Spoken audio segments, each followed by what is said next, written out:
Сәлем достар, бүгін сіздермен өте оңай, өте тез дайындалатын торттың рецептімен бөлісетін боламын.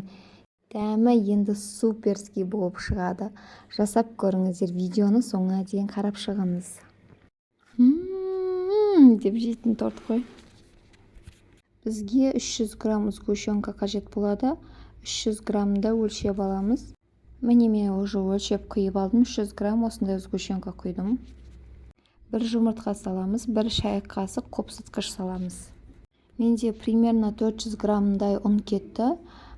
Если өлшегіш таразыларыңыз жоқ болған жағдайда көз мөлшерімен қамыры осындай болғанша илейтін боламыз.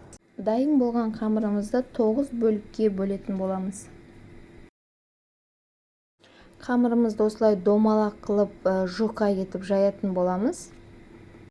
Қызып тұрған табамызға асты үстін қатты күйдірмей сәл-сәл қызартып пісіріп алатын боламыз.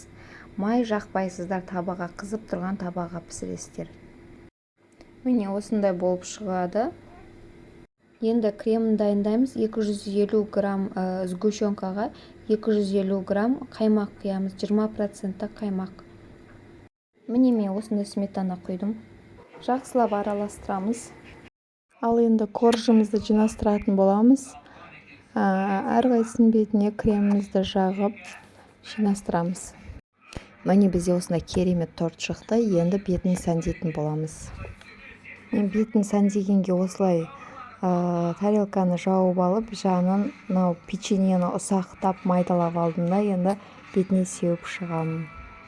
Өздеріңіздің фантазияларыңызбен бетін сәндей берсеңіздер болады. Мен осылай үйдегі барзатпен сәндедім.